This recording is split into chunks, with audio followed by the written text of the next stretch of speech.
Today is Monday, June 30th, 2025. This is Quick Start from CBN News. I'm Dan Andros. Firefighters are lured into a deadly trap in Idaho. We'll have that top story and more on today's podcast, where we bring you news from a Christian perspective. Don't forget to subscribe and leave a rating. And you can email us your thoughts, quickstartpodcast@cbn.org. And joining me to get through the news of the cray today, CBN's Billy Hallowell. A lot to get to. As always, Billy, on the focus story, how are Americans feeling about prayer in schools? Some surprising numbers. Yeah, this is interesting. There's a lot of support for prayer in schools, so we'll get into that and what might be driving some of it. All right, look forward to the details there.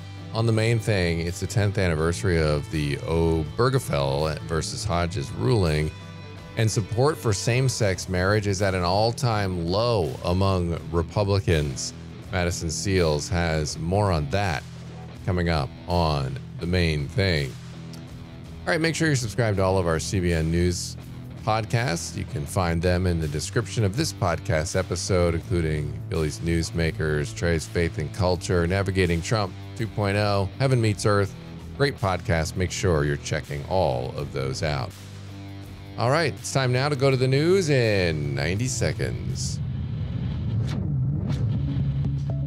In a deadly ambush in North Idaho, 2 firefighters were shot and killed by a sniper while battling a wildfire, and a third is clinging to life after surgery. A massive law enforcement response unfolded as hundreds of officers closed in on the gunman. A SWAT team has since found a deceased man with a firearm up on Canfield Mountain. Officials believe he set fire and lured crews in, calling it a premeditated ambush. County Sheriff Robert Norris says a suspect used high-powered rifles and opened sniper fire as firefighters fought the blaze. The wildfire continued to burn. Evidence that the crime scene was threatened by the flames. The shelter in place has since been lifted. Idaho's Governor Brad Little called this a heinous direct assault on first responders. State and federal officials promised justice will be served. And President Trump is doubling down, claiming U.S. strikes obliterated Iran's nuclear sites, while leaked intel and nuclear watchdogs say the damage might have only set Iran back a few months. Trump demanded during a TV interview that federal investigators force reporters to reveal who leaked the Defense Intelligence Agency's low confidence assessment, and he suggested Democrats could be behind it. Trump insisted the bombing runs against the 3 main nuke sites in Iran were unprecedented and wiped out their critical capabilities like nobody's ever seen before. The CIA and Israel's atomic agency back Trump's version of events. Those are just some of today's top headlines. You can check out more stories over at cbnnews.com. And obviously a lot going on there. We'll continue to cover everything happening with Israel and with Iran on cbnnews.com. Chris Mitchell and the team over there in Israel, Raj Nair as well, all over that story. Make sure you're staying tuned to updates there for the latest. This deadly ambush in Idaho, Billy, this is just a new level. I mean, I think I'm used to seeing crazy stuff now in the news every day, as we call it often, because it does seem to get crazier and crazier. I don't know that I've recalled something like this, and goodness gracious, you just wonder what in the world is leading someone to do that. Yeah. Well, I think people have unhinged, obviously, and we know this, and there's nothing new under the sun, but it feels like different types of evil, more maniacal things that happen. And this is one of those things where you just shake your head and you say, what in the world is going on that would possess somebody to do something like this? And I think it instills a lot of fear in people, right? And so that kind of brings us back to, as Christians, our need to trust the Lord and not be overtaken with fear. But I get why people become fearful, because these stories are terrifying and they just seem to happen.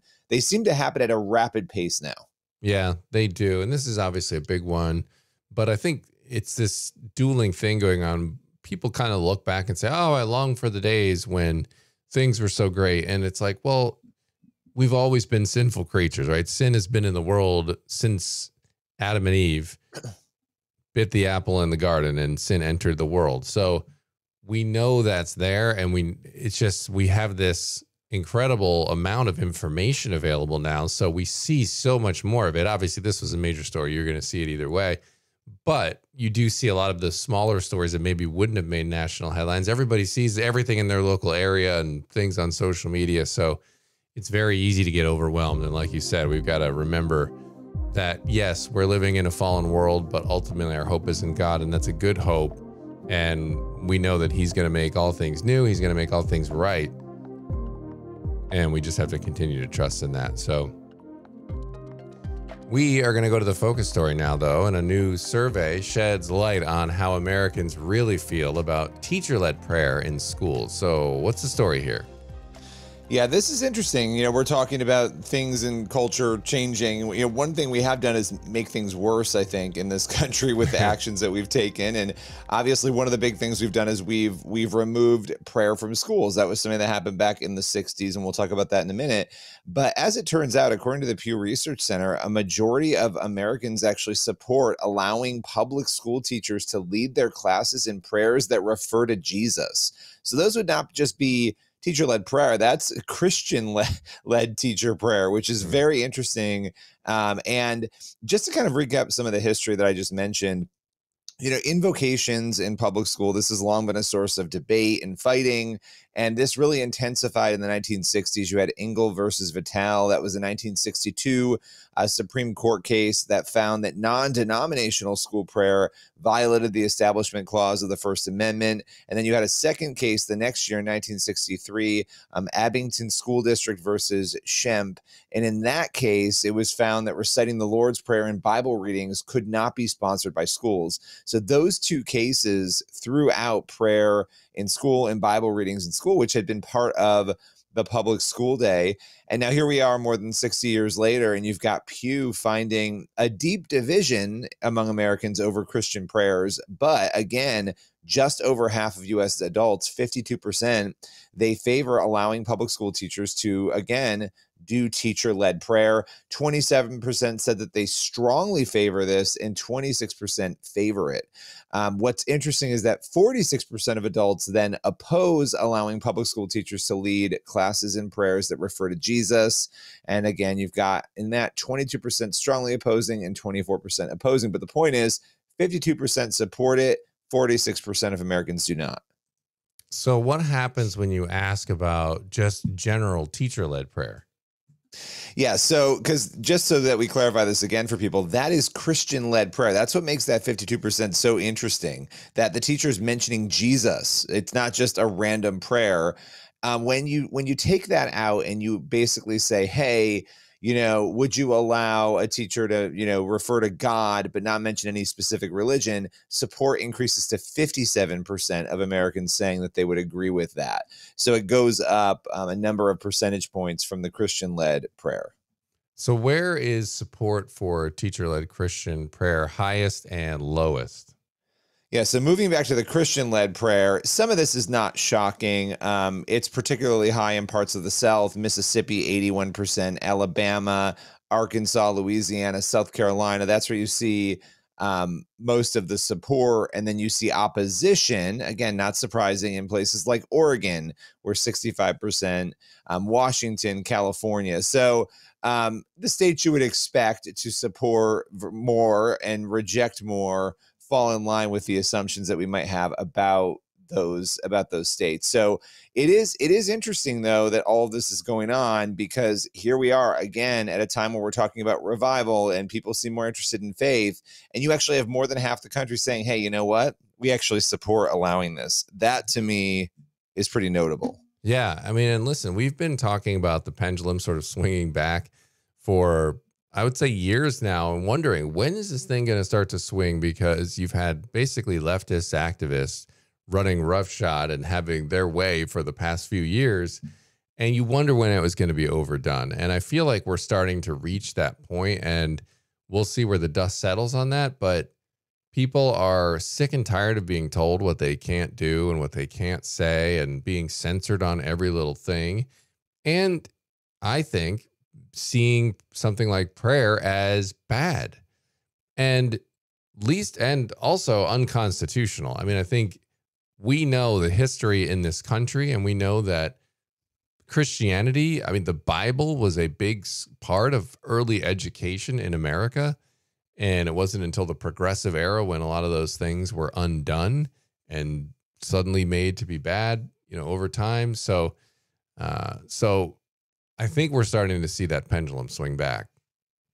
Yeah. And, there are big ramifications for that are really good. I think it forces us to think through, how are we going to behave? What does this mean? How do we engage with this when you have people willing to have these things? I also think, though, just as we were talking before with these insane events that are happening, a lot of people are looking out there and they're like, well, what did we do wrong? How did we get here? Right. Yeah. And you start to look back and say, okay, well, maybe we need to start tracking back to times where now, on a whitewash things were not amazing in every way in the 50s Right. and 60s either. Right. But I think, when it came to personal behavior and morals, there were things that we were doing much better than we are now. So it just opens up those conversations. Yeah, absolutely. All right. Well, appreciate you breaking that one down on the podcast today. And that's going to lead us to the main thing now. And last week, as I mentioned earlier, marked the 10th anniversary of the Obergefell versus Hodges ruling that legalized same-sex marriage across the country. And now support for same-sex marriage is at an all-time low among Republicans. Well, AFA Action's Jameson Taylor joins Madison Seals to discuss the potential for a return to biblical values in our culture. That's today's main thing. Last week marked the 10th anniversary of the Obergefell v. Hodges ruling that legalized same-sex marriage nationwide. Jameson, can you remind us what this case decided and the significance of that decision? What the Supreme Court did in Obergefell was impose same-sex marriage on the states. And remember, this is after many, many states had passed not only laws opposing same-sex marriage, it's not even about opposition to same-sex marriage, it's clarifying what is marriage, namely that marriage is one man, one woman, and a suggestion of a lifelong union. What the Supreme Court did was impose a completely new vision of marriage, that anyone can get married, that a same-sex couple can get married. And in a certain respect, they left open the door to, like I said, anyone getting married. What does marriage even mean anymore after the Obergefell decision? So we saw an attempt by the Supreme Court to settle this question of what marriage is. But 10 years later, I would argue that the question is not at all settled, because you cannot simply just redefine marriage and expect everyone to go along with it. It's contrary to the way that people have been created. It's contrary to the truth. And so I don't like to use the phrase same-sex marriage. I don't think that there is no such thing. Really what we're talking about is, what is a real marriage? What is a true marriage, an authentic marriage? And what is a fake marriage? What is an artificial marriage? And I think people are still kind of wrestling with this question of what is marriage. Now on the left, there's certainly people that they're still wrestling with this, but in the opposite direction. What they're saying is that, wait a minute, if two men can get married, why can't three men get married? Why can't two men and a woman get married? Why can't you, I've even seen some people suggest, well, why can't you marry yourself? Why can't you marry a pet? Once you have departed from this natural and true definition of marriage, there's now no longer any definition of marriage. Marriage is just whatever you subjectively want it to be. And the Supreme Court itself is to blame for this, because in the Obergefell decision, you saw Justice Kennedy, who basically said, well, the meaning of life is very complicated and mysterious, and people should just be able to decide whatever they want that meaning of life to be. And in turn, marriage is such an intimate decision that you should just be able to decide whoever you want to marry.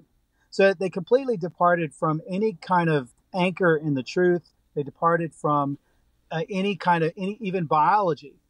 And so now on the left, like I said, this issue is not settled. And on the right, it's not settled. Because I think increasingly, and what we're seeing in the polling numbers that are coming out, is people are recognizing that this is not marriage. I know we've all pretended that this is marriage for the last 10 years, which we have a new generation that's coming up, and they have a different mindset on this. We have a generation that has grown up in a world that is very artificial, a social media world We have a generation that is longing for authenticity. And so they're asking new questions. I think they're asking new questions about, well, what really is marriage? What is the meaning of life? What is true?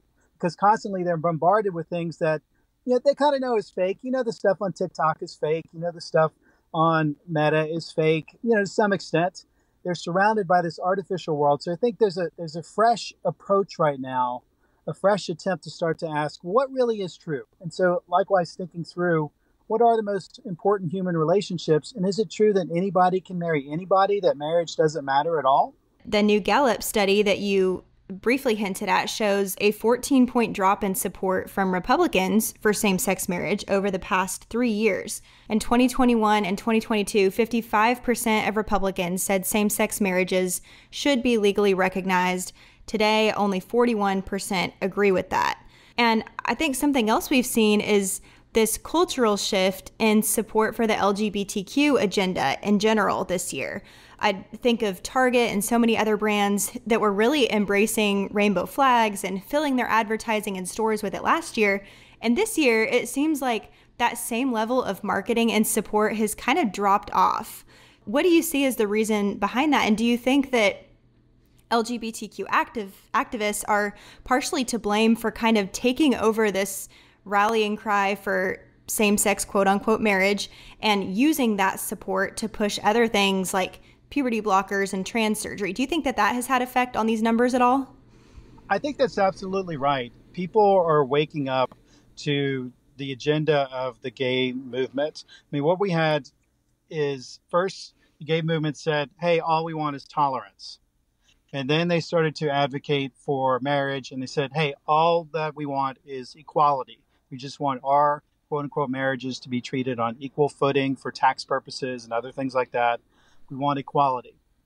But what we're seeing now is that they don't want equality, they want domination. So, for instance, they want biological men to go into women's sports and allow those men to dominate those sports. That doesn't matter. I mean, no one could say that they support equality and then allow a biological male to go into a women's sports team and destroy the competition, take scholarships from those girls. That is not equality. What we're seeing is that the true agenda of the gay movement is domination. Now, why is that? That's because it is based on a lie. Same-sex marriage is based on a lie, and the gay movement in itself is based on a lie, and that lie is that you can engage in a sinful form of sexuality and be perfectly happy.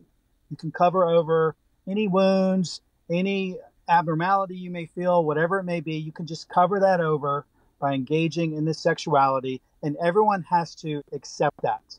And I think that people are waking up to realize that, hey, you may be fine. It may be some listeners, I'm fine if two guys get married and they call it a marriage. I don't care. I don't care what people do in their bedroom. But now they're seeing that this has ramifications for our culture. That, again, this lie can only be perpetuated through force and through fraud. And that fraud that force and that fraud has to continually be repeated. And has to be repeated in every place in our culture. But if you criticize gay marriage, you're going to be censored. So people are kind of waking up that this is not an agenda that respects the rights of other people. And I think there's some pushback now, especially among younger people who, as I said, what they're looking for is authenticity. And they're recognizing that same-sex marriage is not an authentic marriage. It's not an authentic relationship. And what do you think that this shift away from support for same-sex quote-unquote marriage means for the future of religious liberty, traditional families, and the biblical definition of marriage? I think that depends. The question is, are conservatives or Christians in particular going to take advantage of this moment where younger people in particular are asking questions and have a fresh perspective on things? One reason that we have same-sex marriage is because too many conservatives caved in on this issue. Again, people fought really, really hard to get these constitutional amendments in place in their states. And then Obergefell came down. And I think we were also shocked that we didn't know what to do. I remember having these conversations and talking about, okay, well, maybe we should just get rid of marriage altogether, and deciding, okay, no, we're not going to throw the baby out with the bathwater, But what do we do? And I'm part of this. We made a strategic mistake that we said, okay, we're going to defend our religious liberty so that if two people want to get married, for instance, we're going to make sure that there are laws in place to protect that florist, to protect that pastor, to protect whoever it may be, so that they won't be forced to participate in this same-sex marriage. And that was a mistake. It was a mistake because what we failed to do to say, look, the problem with same-sex marriage is that A, it is not true. And we know that it's not true because of biology. When two people of the same sex, they get married, they cannot have kids. You can adopt, you can use IVF, you can do all these other things, but you can't have kids as such. And we all know that marriage has something to do with conceiving and raising children. And we ceded that ground to the gay movement and to the left. We didn't fight that fight. Now, though, I think there are people recognizing, like I said, we need to stop saying that this is a marriage because we're cooperating with that lie that it is a marriage. It's kind of that rethinking of the origins of marriage and the meaning of marriage. We need to be better at articulating that to the younger generation. If we do that, I think we're going to continue to see Gallup polls that show a change of opinion on this issue. But if instead we retreat into our churches, in our schools, in our home schools, and whatever it may be, and say, hey, I just want to be left alone, live and let live, just leave us alone, let us do our thing. I disagree with you on this. If we do that, we will fail. All right, Madison, appreciate that conversation there. And that's going to leave us with time on the podcast today for one last thing. Well, we've got 1 Thessalonians 5:16-18. Rejoice always, pray continually, give thanks in all circumstances, for this is God's will for you in Christ Jesus. We're supposed to be praying continually, and I guess that means in public schools too. Yeah, yes, absolutely. And giving thanks in all circumstances. That's another one that's tough for us to do. I know it's tough for me to do, but a good one to remember because despite what's going on around us, like we said, we can trust in God, we can trust in Christ, so we should be joyful at all times. So good reminder as we kick off the week here. And as always, get on over to cbnnews.com and faithwire.com for more news from a Christian perspective, Lord willing. And that creek don't rise up on us. We'll be back here tomorrow with more. God bless. We'll see you then.